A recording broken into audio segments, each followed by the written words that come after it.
मेरे प्रिय विद्यार्थियों, एक बार फिर मैं आपका स्वागत करता हूं और वेलकम बैक वंस अगेन।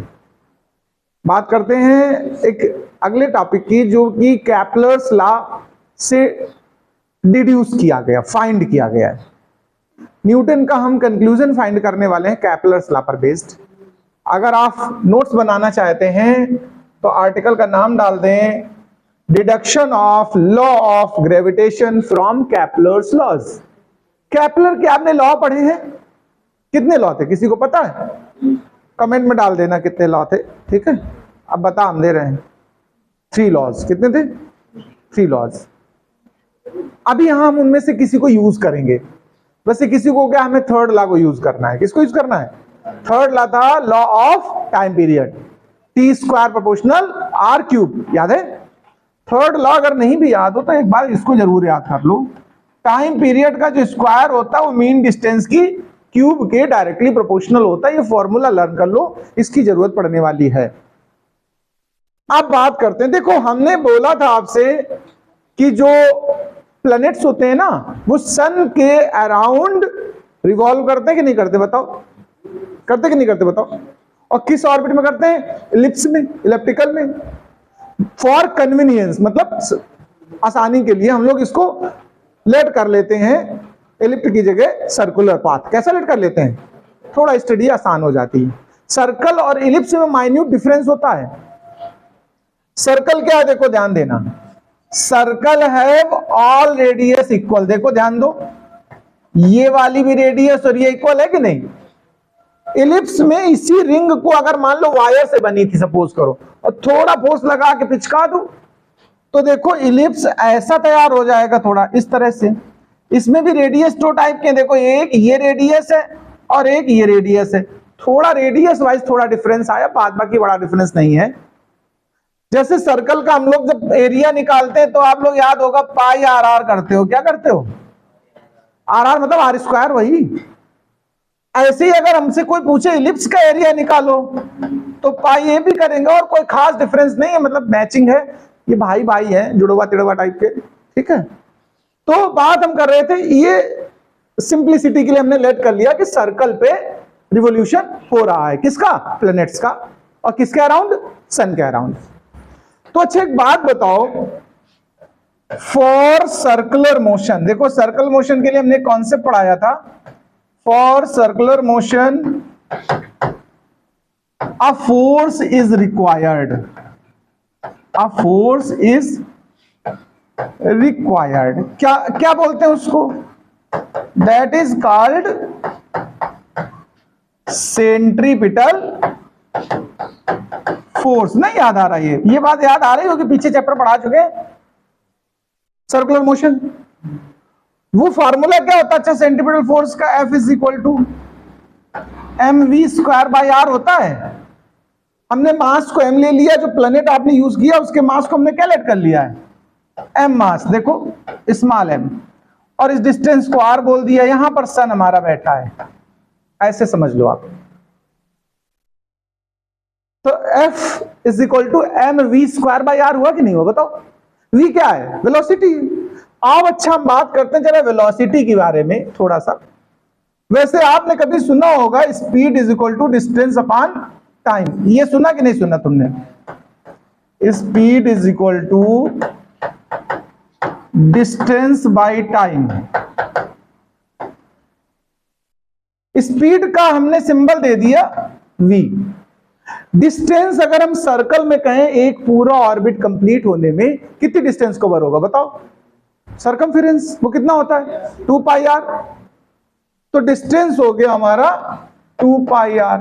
अच्छा, कंप्लीट रिवॉल्यूशन के लिए टाइम लगता है, उसको हम बोलते हैं टाइम पीरियड। तो ये हो गया हमारा 2 पाई आर अपॉन टी।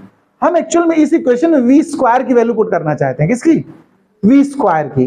तो स्क्वायरिंग कर लो। अच्छा, स्क्वायरिंग ऑन बोथ साइड। दोनों साइड अगर आप स्क्वायर करोगे ना तो क्या आएगा? तुम बता सकते हो मुझे क्या? ये बता पाओगे कि नहीं बता पाओगे? ये v स्क्वायर जो आया है हमने, वो इक्वेशन 2 में मुझे पुट करना है। कहां करना है? यूजिंग इक्वेशन 2, अच्छा उल्टा बोल गए क्या हम, यूजिंग इक्वेशन 2 इन इक्वेशन 1, मतलब 1 में पुट करना है।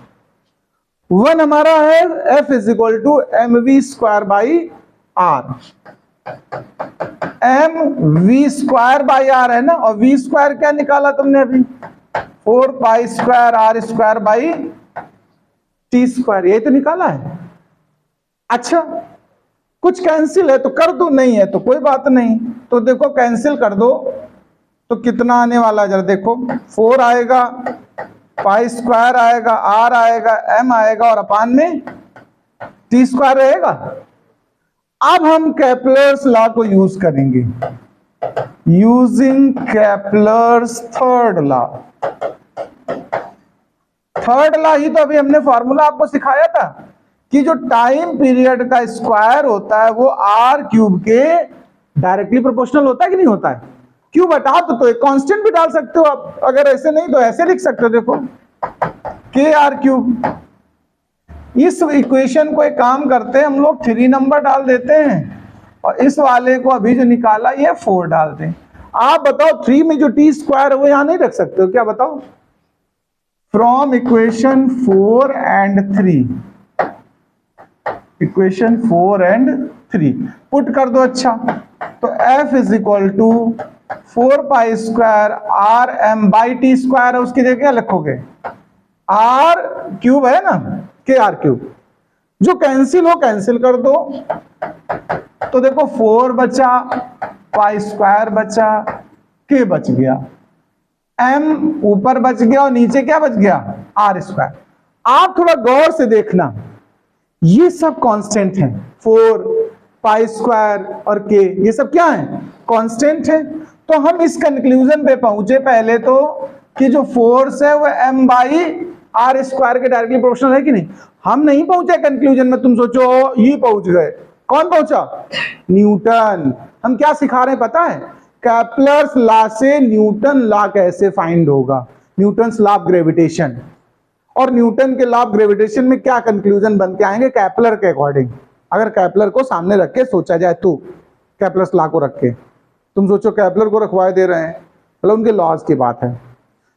तो देखो एक बात सुनो, एफ प्रोपोर्शनल क्या है, m by r square. F क्या है, force, force of gravitation. Force mutual quantity होती है, पता कि नहीं पता है, म्यूचुअल समझते हो, म्यूचुअल तो समझते हो, एक्शन और रिएक्शन। अगर हमने फोर्स सन के ऊपर लगाया ना तो सन हमारे ऊपर भी लगा रहा होगा। अर्थ अगर हमको खींच रही ना अट्रैक्शन करके तो हम भी उसको खींच रहे हैं, और इक्वल फोर्स होता है, ये भी ध्यान रखना, एक्शन रिएक्शन इक्वल होता है कि नहीं।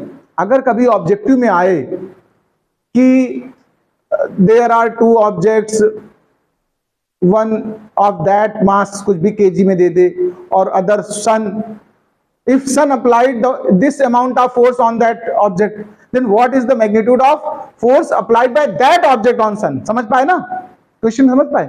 मतलब अगर पूछा जाए ए ऑब्जेक्ट में बी पर अगर इतना फोर्स लगाया है तो बी ए पर कितना लगाएगा, तो कितना लगाएगा बताओ, उतना ही तो लगाएगा। या इनका रेशियो पूछा जाए, ऐसे ऐसे ऑब्जेक्टिव में आता है और बच्चे कहते सर हम कैलकुलेट ही नहीं कर पाए। देखो फोर्स बताया जाएगा, एक का मान लीजिए एक्स है, 1 ने जो 2 पे लगाया, और फिर पूछा जाए 2 का 1 पे फोर्स बताओ या इनका रेशियो बताओ, तो वो भी कितना ही लगाएगा, एक्स ही लगाएगा, इक्वल और अपोजिट। ठीक है, तो रेशियो हमेशा क्या आता है ऐसे में, 1:1 क्या आता है। अब यही मैं यहां कह रहा हूं कि एक्चुअली, या हम कह सकते हैं we know that force is mutual, Hence, for sun, देखो ये जो मैंने निकाला था प्लेनेट का मास लिया था, यही काम हम सन के साथ कर दें तो हम इसी तरह कह सकते हैं F proportional M by capital, मतलब सन के मास को हमने ले लिया। तो दोनों को जब कंबाइंड सोचोगे आप तो दोनों के मास यूज करने पड़ेंगे। So net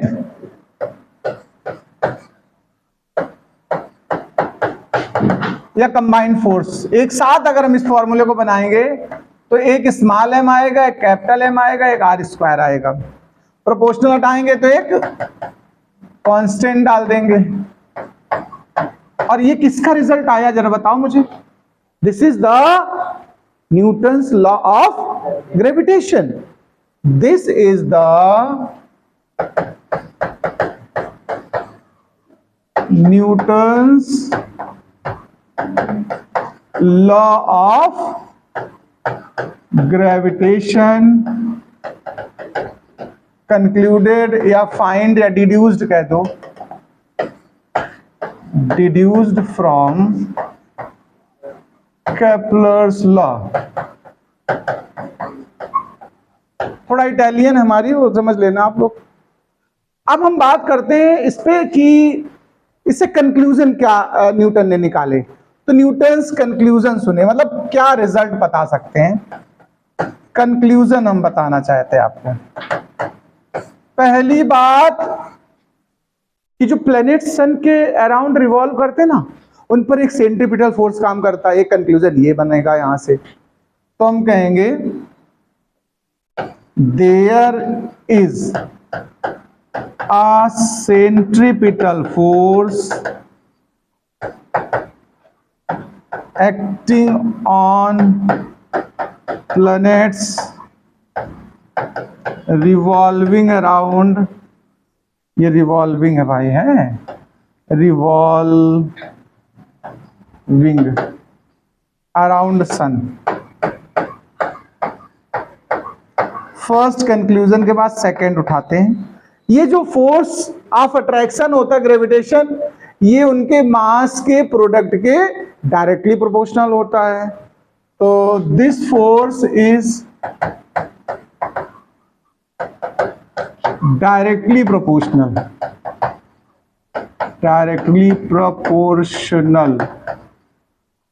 to the product of their masses. एक और कंक्लूजन है कि ये जो फोर्स है ना, वो उनके बिटवीन डिस्टेंस के स्क्वायर के इनवर्सली प्रोपोर्शनल होती है. तो this force is inversely proportional to the square of distance between them. ये आपके कंक्लूजन हो गए. अगर आपको अच्छा लग रहा है तो आप लोग क्या करेंगे, चैनल को सब्सक्राइब करेंगे, लाइक करेंगे, कमेंट करेंगे, तारीफ करेंगे थोड़ी सी, और नमस्कार करेंगे. रखिए.